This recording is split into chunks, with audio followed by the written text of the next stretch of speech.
Well, good morning, everyone, and welcome to Mallet Technologies webinar series. Today's subject is ANSYS Rigid Body Dynamics.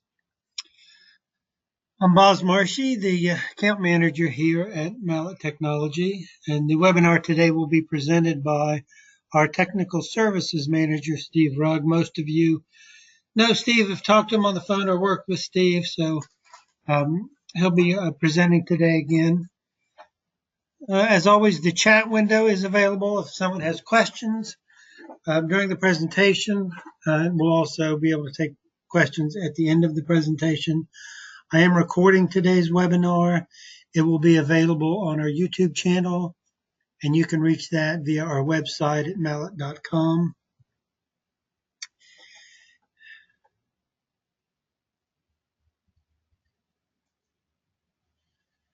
What we're going to talk about today is a quick Mallet overview. We'll get into our, not spaceplane, that's last week. Yeah, get into our discussion about rigid bodies, and then we'll have questions at the end. We at Mallet, we use a world-class engineering software. We use these tools combined with broad knowledge and expertise to help our clients compete in today's marketplace, produce reliable and cost-effective products. We've been servicing engineering customers for over 40 years. We started as a consulting arm for Swanson Analysis Systems, which later went on to become ANSYS. Dr. Swanson founded Mallet as Swanson Engineering Associates Corporation in the 70s, and we've been a Mallet channel partner since 1985.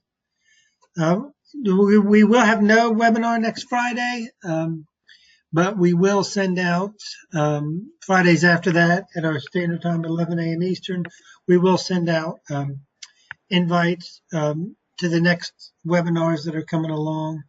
Again, if anyone has any requests for subjects on a webinar, please feel free to email me directly at, of course, boz@mallet.com or info@mallet.com.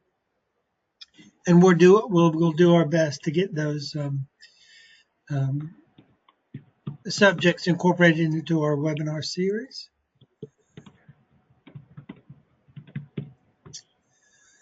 So with that said, Steve, you can take over and get started on the webinar. Again, if there's any questions along the way, please feel free to use the chat window in the GoToMeeting box. Thank you.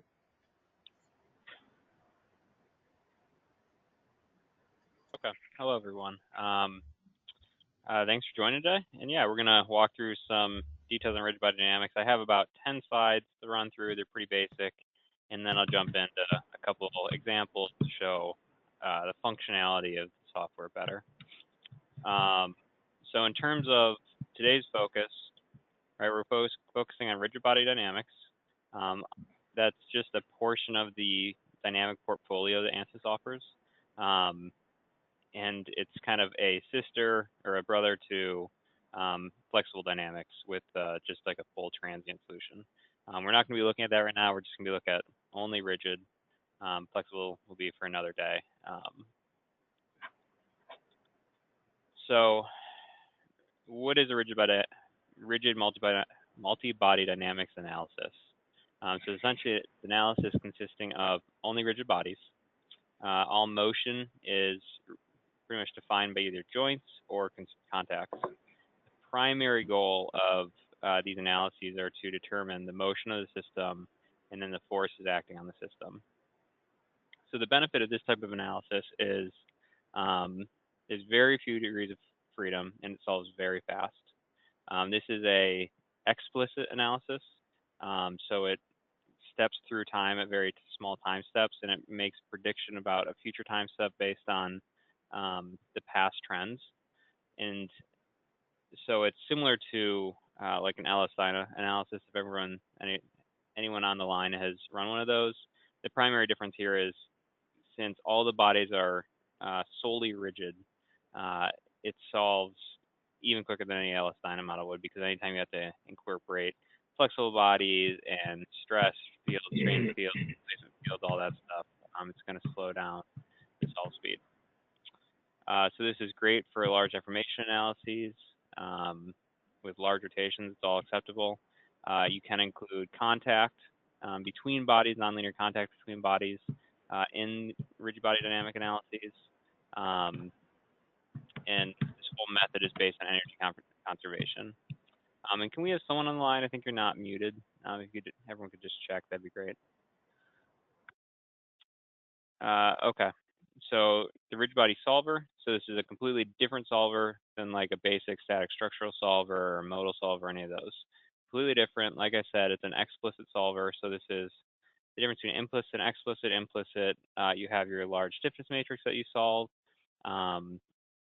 whereas explicit is small, and you can solve that for just static structural or like a transient, but in the transient you're stepping through larger steps of time, whereas explicit steps through very small steps of time many, many times to create its solution.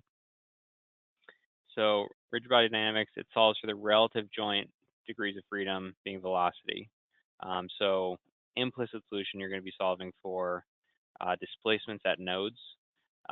Explicit solution, especially rigid body solver, it's solving for the relative velocities of the joints. So this type of analysis can include springs, dampers, and bushings. Let me make this bigger. Can include contact. That's generally going to be nonlinear contact. You're not typically going to be using bonded contacts in this type of solution. And then standard outputs information, and then there's different tools available to you to kind of look at stuff. So in terms of the governing equation for rigid body solver, right, it's very simple. You have force equals mass times acceleration. If you have any stiffness or damping terms you have to take care of, because if you remember, this is all rigid, right? So the stiffness K term is null. And then the C term, if you have damping, that comes into play in the force term. So very simple math, which is part of the reason you can solve very quickly. The method used in the explicit time integration effort is a fourth or fifth order Runge-Kutta method. This is just a predictive algorithm that it uses to predict a future state based on past states. So yeah, there are certainly advantages. Biggest is few degrees of freedom. There's fewer violations possible, and then the results are clean, right? So if you can picture a motion of a fully defined system with flexible numbers and all different details, there's a high possibility you may get some spurious high frequency response, essentially high frequency vibration that could make results noisy and have to be filtered and all that kind of stuff. However, with the rigid body, it's all rigid. There is no vibration, right? So as a result, the results are very clean and easy to interpret without any additional post-processing. Okay, so in terms of the representation, right, the reason it can be so simple is if you have a body that's rigid, so I'm looking at the bottom left figure, essentially let's take one of these links. If I have a link that's rigid, this link can be simplified to a point mass at the center of gravity. The point mass will have the rotational moments of inertia associated with it, as well as the mass of the body. And then it just will have, if you define, in this case, joints at each of these holes, then you're just going to have a pilot node at each of these holes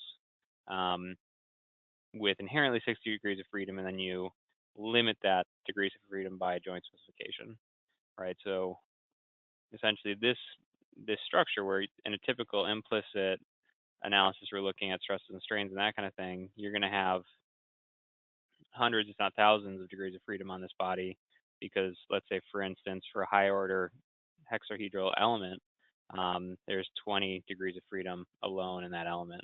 And if you have hundreds of those, obviously that's a lot. So this is a very nice way to simplify the geometry quickly and easily and allow for accurate simulation of the resulting motion. And so this will look a little similar if you ever used like joint behavior in CAD systems, right? You can apply joints and then kind of move components to see if everything's functioning properly. The big difference here is you can apply forces and moments and get a physical response versus just making sure joints are functioning properly and that there's no interference. This will be a true physical response of the system.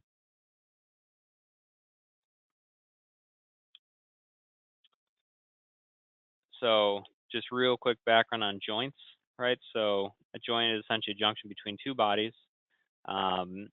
It's characterized by 3 rotational degrees of freedom and 3 translational degrees of freedom, right? X, Y, Z, rotation, X, Y, Z. However, the main difference between joints are the degrees of freedom are relative to the 2 defined bodies. And it can also be relative to ground if you define it relative to ground. But between body to body, you're going to have 2 separate coordinate systems. They're going to be acting relative to one another with regards to the defined degrees of freedom. And then the nice piece to this is that allows large motion and it allows extraction of motion at a joint, which if you try to do it in a different system can be challenging.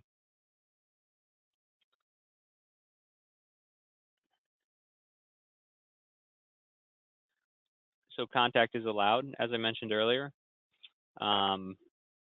The main difference here is, so if you go without any contacts in your analysis, you hit mesh, there is no mesh, right? You're not going to see a mesh on a body because everything's rigid. If you have contacts applied between bodies, the only thing that will be meshed is the contacting surface. Since it's a rigid body, there's no need to mesh through the thickness. You just need to mesh through the surface so that contact element picks up contact with the other contact elements. So contacts to be defined is no separation, frictionless, and frictional. And then this factor of restitution, which I'll talk about in a second, can be defined as well. This is essentially how much energy is lost at an impact. And I believe, and I'll show an example of the factor of restitution. Pure elastic is 1, pure plastic is 0. So pure elastic would be dropping, let's say, a bouncy ball from a specific height, and then having the bouncy ball bounce infinitely through time to the same height without any energy loss at the contact. Pure plastic is complete loss, so you drop the bouncy ball, it would hit the ground and stop.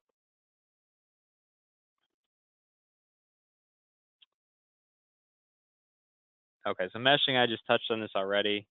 So all the mesher is going to mesh for rigid body dynamics is the point mass node, as well as the joint nodes, and then the contacting surface, if there is a contacting surface defined.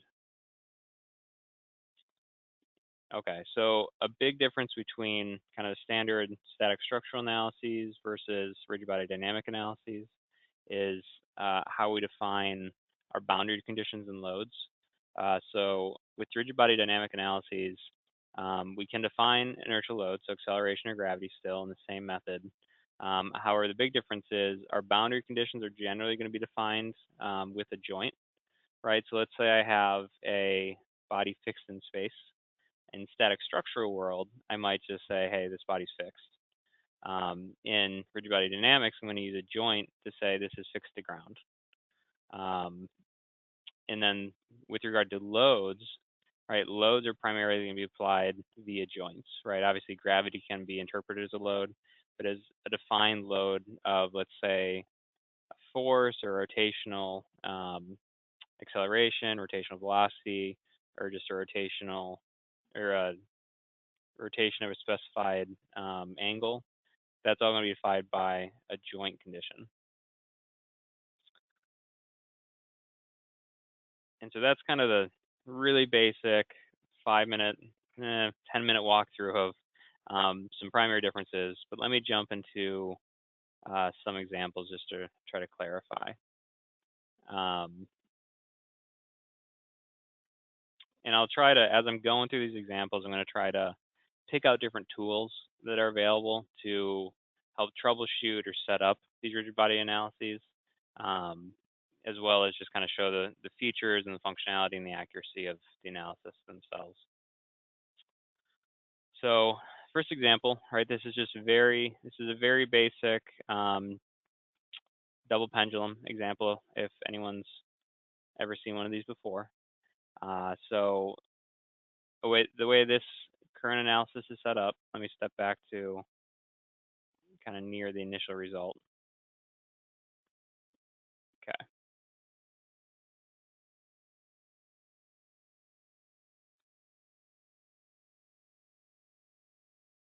Okay, so the initial position I have set up about here. Essentially, I have two joints defined. In gravity, it's a little hard to see. Gravity, well, technically gravity is acting in the vertical direction. These are going to fall downwards. So I have two joints defined. I have one joint that's a revolute joint. And as you're doing these rigid body dynamic analyses and the setup for these analyses, this window is going to be your friend, right? Essentially, this shows at each joint you have 6 possible degrees of freedom. If it's gray, all movement in that direction is restricted. If it's any other color, it's free to move in that direction. And keep in mind, these directions are relative to the coordinate system established when you assign your joint. So this is not relative to the global coordinate system, it's relative to the joint coordinate system, and that joint coordinate system is going to be moving with the frame of reference, moving with the assigned surfaces.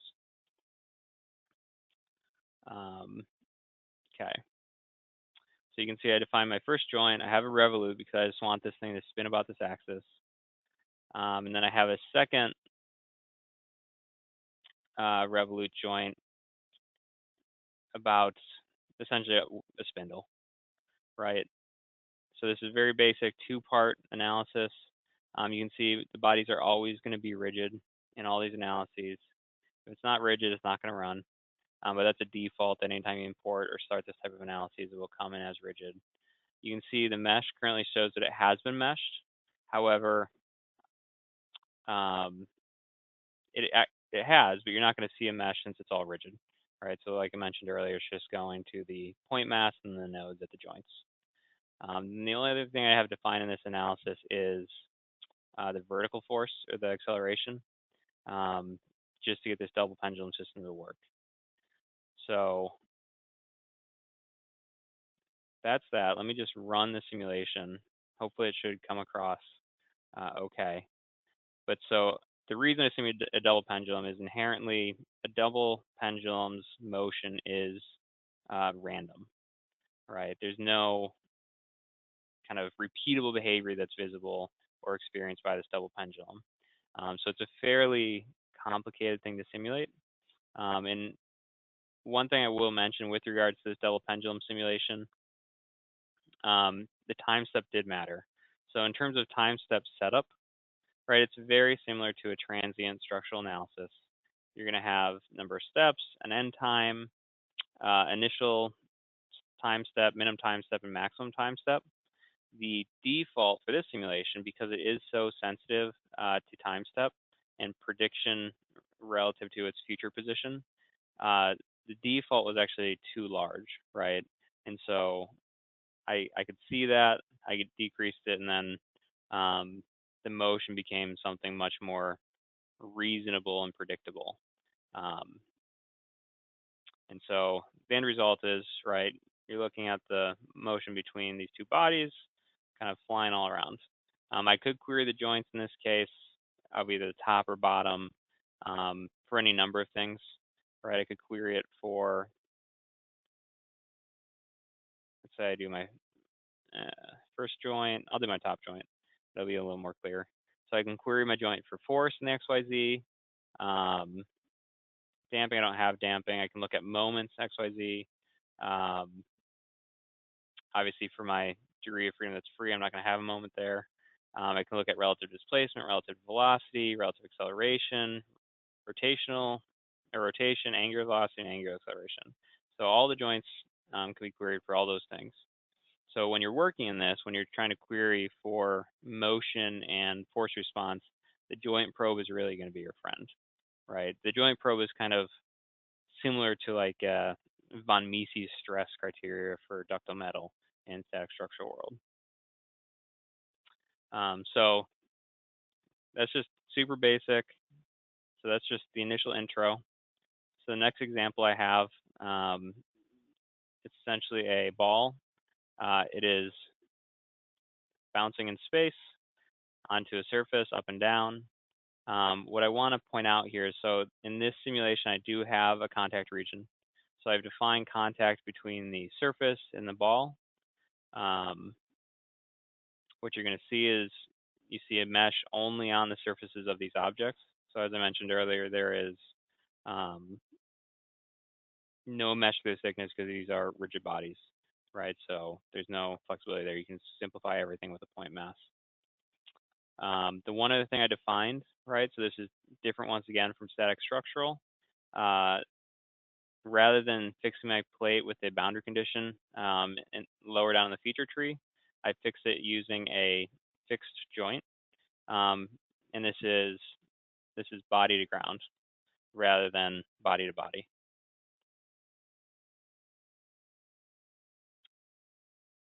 And so the one other thing before I run this that I want to point out, so with here I have a frictionless constraint, and I have this defined restitution factor.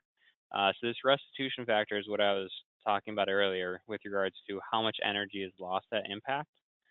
So restitution factor of 1, and how restitution factor is defined, it's the ratio of the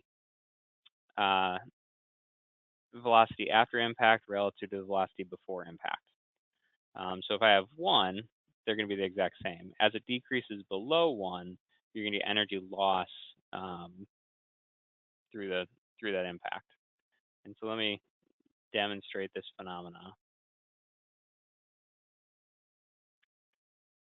So I'll play this. You can see the ball bounces. It continues to bounce to the exact same height. If we look, if I make this a little bigger, you can see that every time it returns to the exact same height. There's no energy loss there. If I look at my energy plot, the energy, you can see potential and kinetic here. I'll show kinetic, right? It reaches the exact same kinetic energy every time.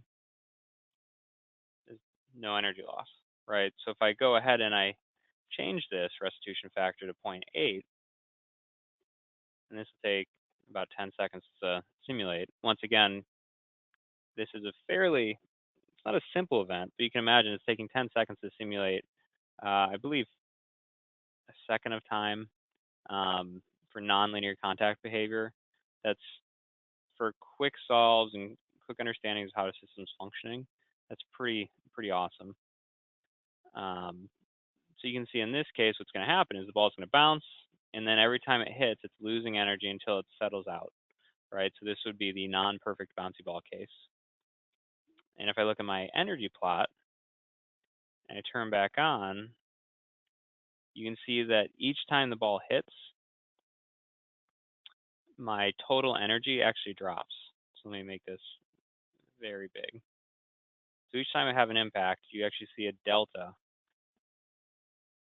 between the energy before the impact and the energy after impact. And that's a result of that restitution factor changing. And so restitution factor, this can be applied on contacts, and I'll show you a different way to apply it for joints. And there's different joint flexibility you can apply, but I'll cover that in a couple more examples. Okay. So next up, and feel free, as always, chime in if you have a question. I have no problem stopping. So this is a crank system. So the motion, essentially all that's happening here is, so you have, let me just play it so you can get an understanding of the motion. So it's just, I have a moment applied at the center of the disk that's spinning up this system over time. So a couple things I wanted to point out here. First of all, so one challenge with rigid body dynamic analyses is you want to make every effort to minimize the possibility that you have redundant joint constraints.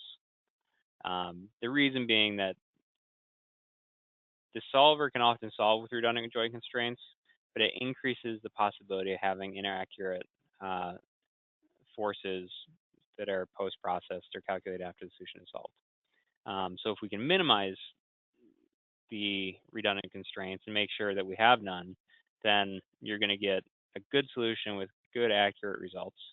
So ANSYS does have a tool available to do this, right? If you just click on the connections, there's actually a redundancy analysis. This will pop up a pane in the bottom. If I run this, if I hit analyze, you can actually see, so I have 3 redundant constraints on one of my joints. So let's look at why that's occurring. So the joint I was talking about was this center one. So right now, at each of these, let me just run through the joints so it's kind of clear. I have a spindle here, so I have a revolute joint, so rotation about the Z. I have another revolute joint, this is the ground, so this can rotate about the Z-axis. I have a third revolute joint about this third hole, and then I have a fixed joint on this slide and a translational between the slide and this body that's fixed that restricts the sliding motion. So if I look at it in total, right, I know that this green body can only slide in the X direction, right, by the constraint applied between the green body and the tan body. The disc here, this can only rotate about the Z. This spindle can only rotate about the Z. So I have an X, let's see, X, Y, and Z translations are fixed on this joint, as well as rotation about X and Y. So if I look at this from a body perspective, at this joint, I've already restricted X, Y, Z, rotation X, Y. They're all restricted. The only thing that's free at this joint is the rotation about the Z. So if I specify the exact same for the exact same body, it's a rigid body, there's no flexibility between it. So specifying those restrictions here is very similar to specifying the restrictions at the other end. Hence, when I run my redundancy analysis, if I run it again, it finds that sure enough, I have redundant controls in the Z and then the rotation about X and Y. So if I change this, let me go in. What I'm going to do is there's a general joint where I can actually specify free Z and I want free all. So I go back to my redundancy, analyze again. Now I have no redundant constraints. But just to make super clear why this is, all right, so right now this joint specifies I'm free to move in the Z translation, all right, so it says I'm free to move in this direction. Initially, you could say that's not okay because the joint can't move that way. However, this joint is in plane and also fixed in that direction, right? So there's no way this rigid body can actually translate in Z. So then if I look at rotation around X, so rotation around X is this direction. So that can be free because once again, I have another joint here. It's fixed around the X and this is a rigid body and the coordinate systems are aligned. So there's no redundancy there. And then it's a very similar story for the Y. So having those free actually makes the system more robust and a better solve, even though initially at the outset, it's not necessarily obvious that that's the correct setup. But so once again, to see that, all you do is right click on connections, redundancy analysis, and then you will have to run the analysis using the lightning bolt, and then it will, for any redundant constraints, it'll mark them as redundant. So another option you have too to just try to check model setup accuracy is this number of free degrees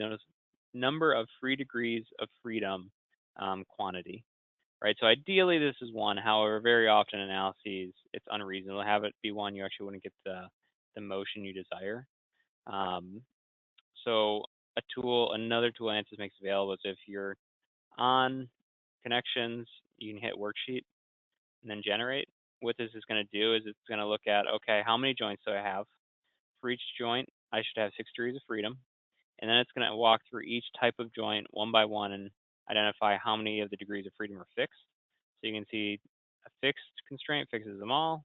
Revolute fixes 5 of the degrees of freedom.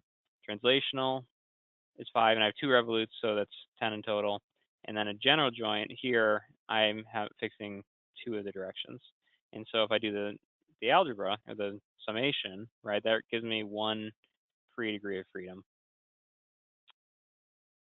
And then if you're really interested in digging deeper than that, you can go to the model topology as well. What this is going to show you is the relationship between each part relative to others and what joints are used and what's fixed or what degrees of freedoms are constrained, all that information, right? And so you can potentially export this to a spreadsheet. This is probably more useful if you have an incredibly large rigid body analysis. Okay. So all that being said, in this analysis, I just have a joint load applied. And this will run without a hitch. All right, so I just apply a moment about the center of this disk. I can hit solve. It's going to take about a second to simulate, I believe, 60 seconds of dynamics. Right, hence this is the big benefit of the rigid body dynamics. It simulates the behavior and the movement of the system very quickly. And then if I actually watch the motion, I know I already showed you this earlier, but this is essentially going to spin up the disk more and more over time as it runs through, right? So then a common question you may have at this point would be, it's great if I can find the motion of the system, if I can calculate the forces at the joints, that's awesome, right? So how can I take this information and translate it to, let's say, a stress analysis? So this tool does provide that capability. The method to do it is pretty straightforward. Let's say I'm looking at my joint probe. So I want to select at this point this max time. Let me make it clear. I could calculate stress at any point in time, but I want to say, hey, I want to calculate a stress at a given point in time on one of these members. So in this case, I'm going to select the time of max force on this joint. So that's at roughly 60 seconds, right? And so all I do at that point is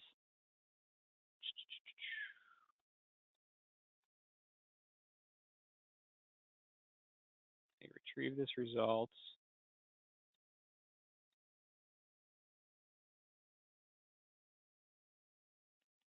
I can go right-click on the joint probe and click Export Motion Loads. So this will export a file that can later be read into a static structural analysis.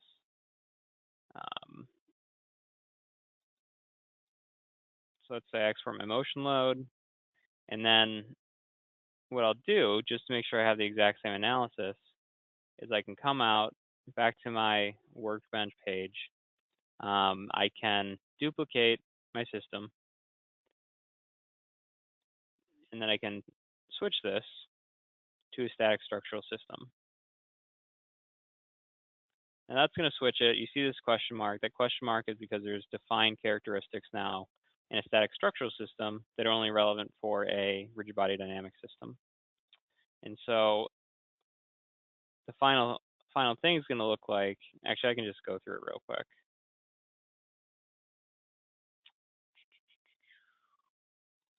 Let me open this new one. Give me 1 second.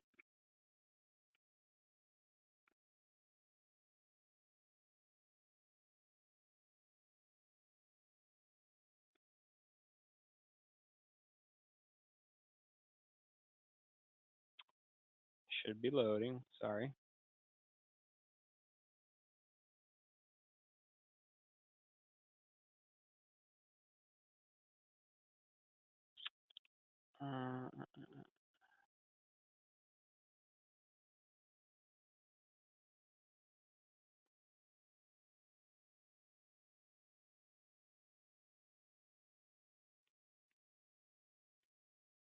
Oh, sorry, I'm opening. I'm opening the wrong one.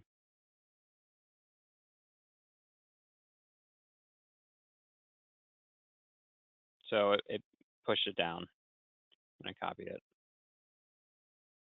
There we go. Okay, perfect. So now I have my static structural analysis, and I want to import those motion loads.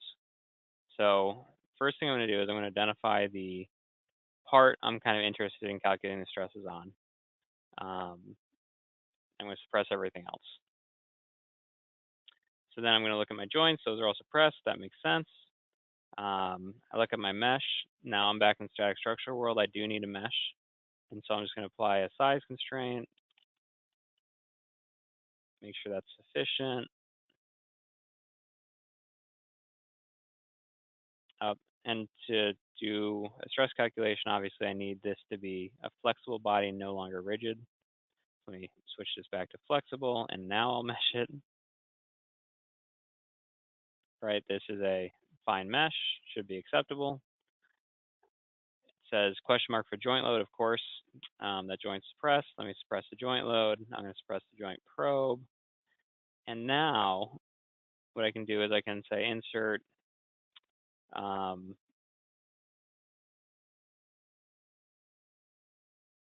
should be an option for motion loads. Hold on, it didn't. Oh, I apologize. This is my fault. So this needs to be a static structural analysis. I switched the wrong one earlier.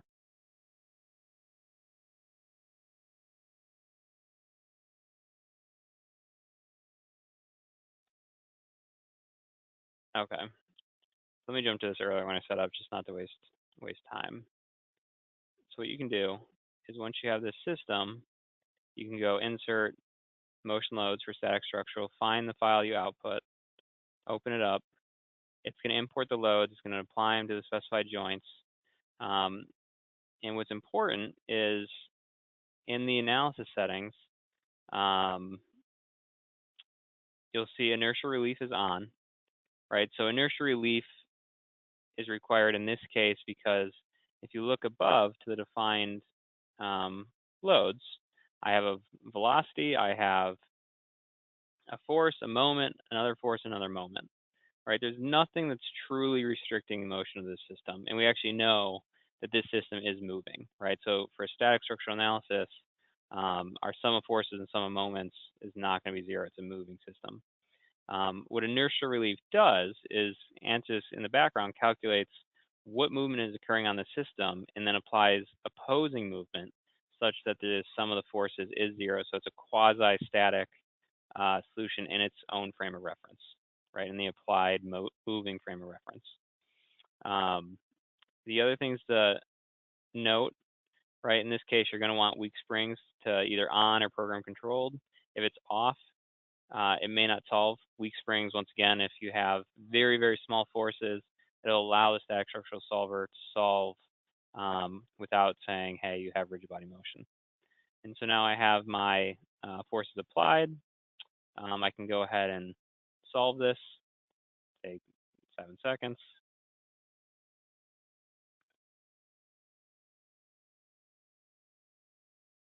And then I have a resulting stress field. So that's the approach to use there. So it's 11:42. Let's see. I got a couple comments. 10 to 11. I appreciate the help. I should have been looking. But I have a couple other things I just want to touch on real quick, just to make you aware of them. I'm not going to go really into any more details. We're running out of time. The first, if I step back to a joint control or jointed system, here, let me go here. So if I go back to my simple double pendulum, you do have additional options in the joint controls, right? One of which is defined as stops, right? So stop is essentially if you have a joint that's not perfect, you have some movement allowed within a joint, you can use stops to define what movement's acceptable or the range of movement that's acceptable, right? So in this case, if I wanted minimax stops applied to rotation in the Z direction, right? If I said, hey, this joint can only rotate a certain amount, I could turn this on and apply what's my min stop. Let's say it was, I don't know, let's say 40 degrees. And let's try my max stop, not lock. Let's also go 40 degrees.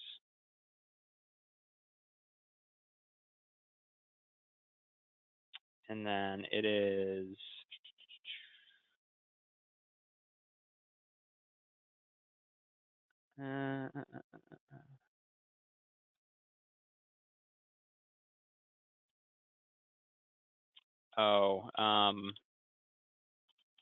negative 40 degrees. There we go. So now this joint can go positive or negative 40 degrees back and forth from its initial position. So let's run this and see what it looks like. And I haven't tested this, so bear with me. But this can be used for translational constraints and rotational. You can actually put it such that if it rotates a certain amount, the joint locks up.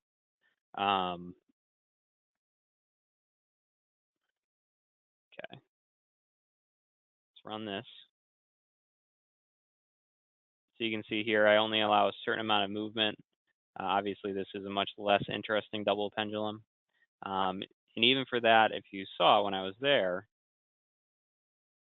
as it hits these stops, right, I have the option to apply a restitution factor different from 1, right? So if I want it hitting the stop and energy dissipating, I could apply that here. You can apply radial gaps. This essentially, once again, you're essentially saying, hey, there's movement allowed in this joint. What is it? So there's radial gaps. You can have all kinds of different things. So let me I'll wrap up there. I think it's 11:45. So hopefully that gave you kind of a brief intro into what's possible with rigid body dynamics. What I'll leave you with is it is a very efficient way to simulate motion and calculate forces on bodies during movement. And so if you haven't used it, I would highly recommend it. I believe this product is partially available for anyone who has premium, mechanical premium. If you have mechanical enterprise, it's fully available. So yeah, so I'll leave it there. Are there any questions?